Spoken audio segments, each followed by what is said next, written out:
On behalf of the Des Moines Public School community, I want to provide an update from district leadership and the board on the current situation unfolding with our superintendent, Dr. Ian Roberts. Before we begin, it seems fitting to take a page out of Dr. Roberts' book and ask the community to engage in radical empathy as we work through this situation together. Radical empathy is the recognition that we can disagree and still empathize with each other. The respect of others' humanity. This concept will be essential as we wait to learn more. We do not have all the facts. There is much we do not know. However, what we do know is that Dr. Roberts has been an integral part of our school community since he joined over 2 years ago. During his time with our district, he has shown up in ways big and small and has advocated for students and staff and begun introducing concepts that will help us reimagine for future generations, reimagine education for future generations of Des Moines students. Here is what we also know. Dr. Roberts joined us in July 2023 and has held educational leadership positions in districts across the U.S. for 20 years. The Iowa Board of Educational Examiners issued Dr. Roberts a license to serve as superintendent in the state of Iowa in July 2023. There is new information that has been made public that we did not know, and we have not been able to verify as to whether that information is accurate. On your screen right now, live pictures of students walking out of North High School in Des Moines, Iowa, rallying behind a superintendent recently detained by ICE. We are told that some middle schoolers were also brought over to join in the walkout. This happening about an hour after Dr. Ian Roberts resigned his position. He was accused and is accused of being in the United States illegally with a past gun charge and probably a current gun charge as well, and was given a final order for removal last year. Let's bring in Iowa Republican Senator Joni Ernst. Senator, how does this happen? Oh my gosh, John. Okay, so this is hypocrisy at its best. We have an illegal alien who has been allowed to exist here in the United States even after a final deportation order. And not only that, but hold a very prominent position with the Des Moines public school system as their superintendent. And he also had that previous gun charge, as you mentioned, and now has another gun charge, $3,000 cash, just floating around in a school vehicle and a hunting knife. So yes, it is hard to understand why the left is supporting this gentleman when he has broken so many laws here in the United States of America. We should point out that it is a federal offense for a person who's in the country. Another day, another video, and I want to focus very heavily on this illegal alien who was able to become a superintendent of education in Des Moines, Iowa, I believe, right? So you mean to tell me that a Michelle Obama chief of staff hired an illegal alien with a fake degree and a criminal record to be the head of public schools in Des Moines, Iowa? Yes, exactly. You heard that correctly. You saw the video. She was talking, she was defending someone of great credentials and ICE just took him away for no apparent reason. This is why Democrats lose, right? Democrats are so out of touch with reality. I'm telling you, I'm gonna keep beating this until it's out in the ethos. Democrats' politics are so self-centered, it's at the point of narcissism. If an illegal can land a $300,000 superintendent job in the largest school district in Iowa, then don't tell me they're not voting in our elections. We have to clean the election roll, the voter roll. And this is why Democrats over and over and over again continues to vote down legislation that would enforce that. This Des Moines public school superintendent arrested by ICE. ICE Des Moines arrested Ian Andrew Roberts, a criminal illegal who Ganya is now in possession from Ganya in possession of a loaded handgun, $3,000 in cash, and a fixed blade hunting knife after he tried to escape arrest. Wow. This is the guy that was leading school districts in Des Moines, Iowa. Hopefully I said that right, but probably I butchered it. And this is the article. The entire story seems like a bad joke. The guy is a complete fraud and he is in charge of schools. Here's how the Times magazine reported it. ICE arrested a beloved school superintendent. The community rallies behind him. And this is the kind of crap that I don't want America to reward. I'm sorry. I see Mandami after Eric Adams dropped out of New York, right? This is some craziness. Some people were saying after Eric Adams dropped out, the left, what's his name? Mandami is screwed. Well, Mandami seems like he's going to do better than ever because of this guy dropping out, right? Sorry it's taking me so long to pop this up, but give me a moment here. Here it is. New York poll. Mandami dominates as Adams drops out. 3 major polls show Mandami with a commanding lead as Eric Adams is no longer in the race. CBS, YouGov has him at 44%, Comey at 30%, Silwa at 17%. Silwa needs to drop out too, it seems like. NPR 46%, Comey at 30%, Silwa at 18%. This is some craziness. That's New York, though. New York is dominated by the left. They're going to keep going down that negative spiral.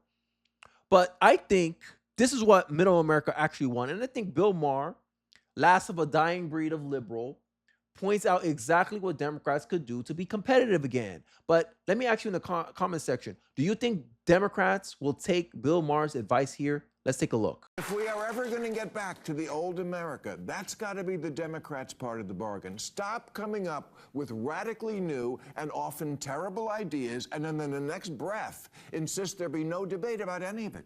That if you don't see it right away and go along, you're bad, stupid, and deplorable.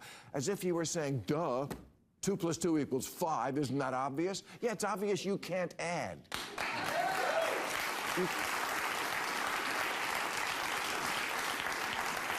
You can't just say shit. Math is racist. Queers for Palestine. Looting is cool. Healthy at any weight. If the men's football team played the women's team, it would be a tie. You can't just say shit. Bill Maher, my goodness. But I don't think Democrats are hearing you, though.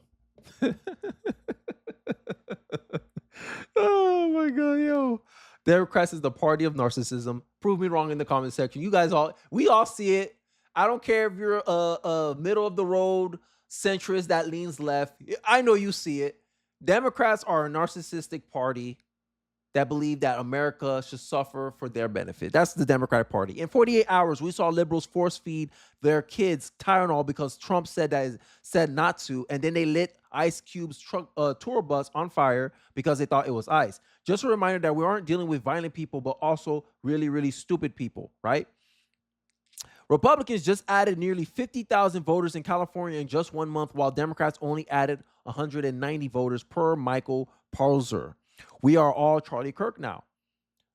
They're creating this momentum against them, and it's so baffling how many people on the left don't seem to understand it.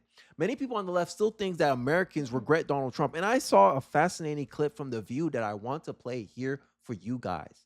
Said that he doesn't think we're going to have elections in 2028. And I think I have a different thought on this poll. But listen, democracies are fragile. We all have to be invested in them. But I think they bend. I don't think it's going to break. I still think this is the best form of government in the history of mankind. It certainly is. Proud to live in a democratic republic. But what I will say is I think this is more a reaction to people feeling like the system doesn't work for them.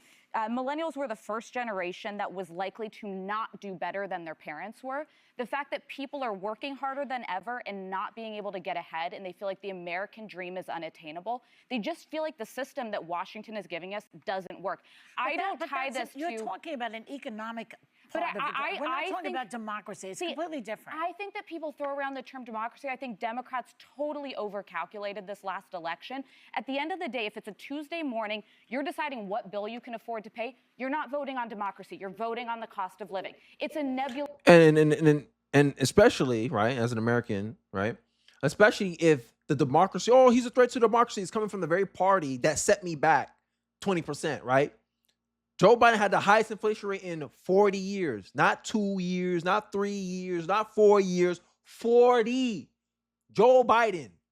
And the media try to gaslight me, a voter, into thinking, oh, no, his economy was great. His economy is booming. His economy is so great. He suffered 2 negative GDP growth within 2020.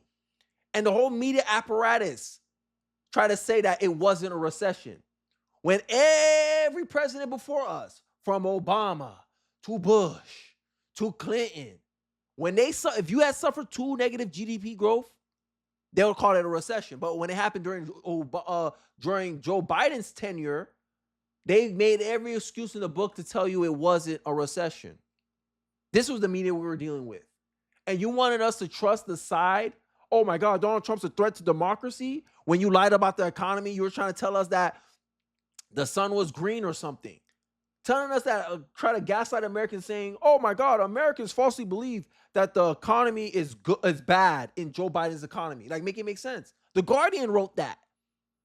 And then 2025 of January, Politico came out with a report saying that voters were right all along. Joe Biden's economy was bad because of skewed data coming from the government. Yeah.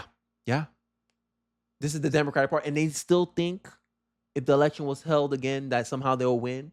Somehow Americans are regretting their choice. No, we've only been a year in. It took at least Joe Biden 2 years to F us over. You don't think it's going to take at least that for Donald Trump to fix some of the stuff that's going on? And this is the funny part that I call out liberals for. They're so quick to rush. They're rushing Trump to deliver results, but there wasn't rushing Joe Biden to deliver anything. All we got was high rates of inflation month after month during the 2021 year. Quiet. Oh, telling us, oh, wait it out. It's going to be a K-shaped recovery. But you can't give Trump the same courtesy. And this is the inconsistency that many people in middle America are tired of seeing from the media. It just doesn't mean enough to people. I think people are frustrated with the cost of living and they're frustrated with the environment. I think it didn't mean enough to people because they had forgotten how bad Trump was. I think it meant a lot to people in 2020 when Joe Biden was first running, because we were just, surviving that first Trump term. I think if somebody was running now against Trump, when people have been painfully reminded of what an authoritarian he is, it would be very different. But I also think that the reason people don't feel democracy is working is because our system is supposed to work through a system of checks and balances. And today, unfortunately, there are no checks and balances. The Congress is a fickle organization of rubber stamping Republicans that do zero oversight over the abuses of the Trump administration.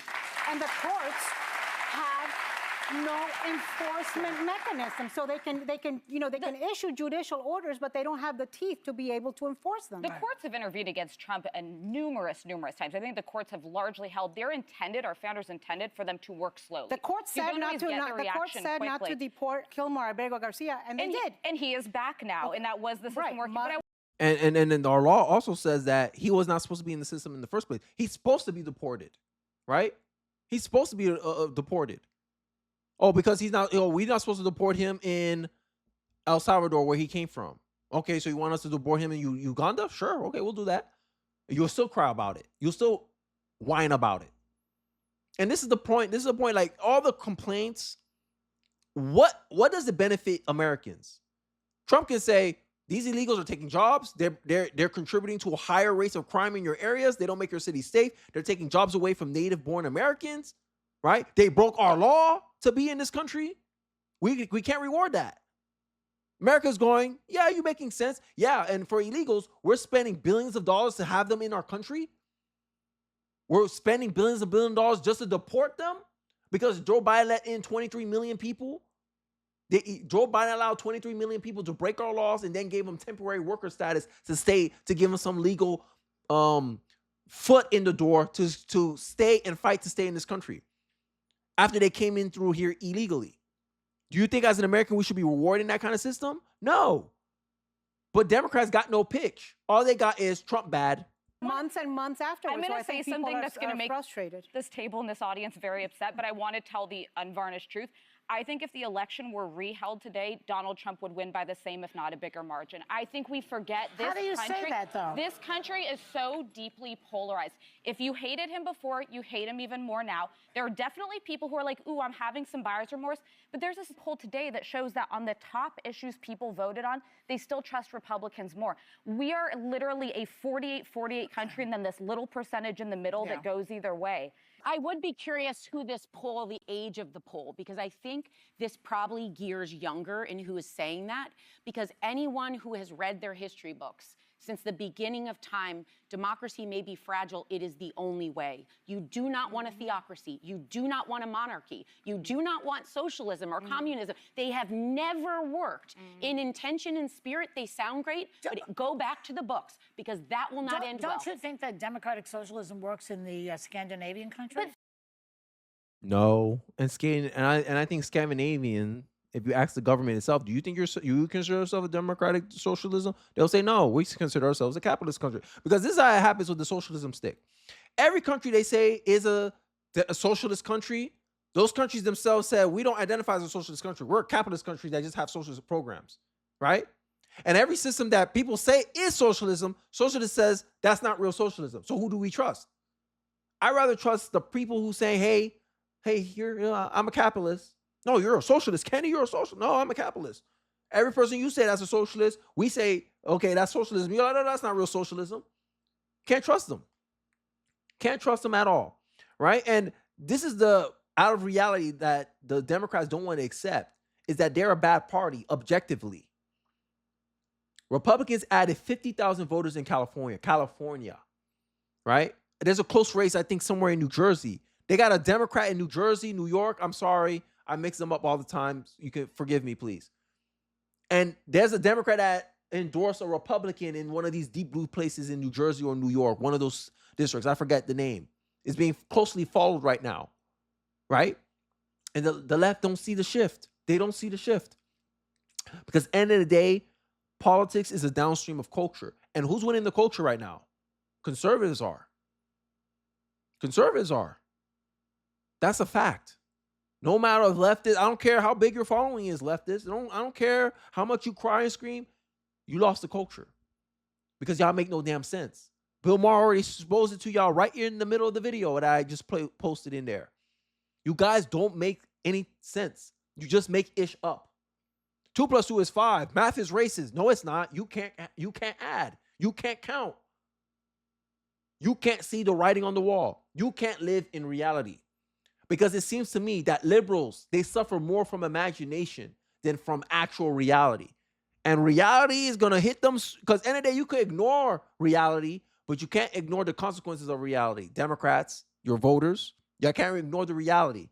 But I digress. Let me know your thoughts and perspective in the comment section below. I'll be interested to hear what you guys have to say. Do you agree with Bill Maher that if Democrats don't fix this messaging, they don't live in reality, right? If you agree with me that Democrats need to start pitching policy and highlighting how it's in the benefit of Americans, and my argument is they can't make that argument. Let me know your thoughts and perspective online on what you think is the best path forward for the Democratic Party, and what actions do you believe Democrats need to do to win back your personal vote? I'd like to hear it all in the comment section below. Don't forget to like, comment, subscribe. Please share this video if it's on. It really does help me out on the algorithm, and I'll catch you guys on the next one. Peace.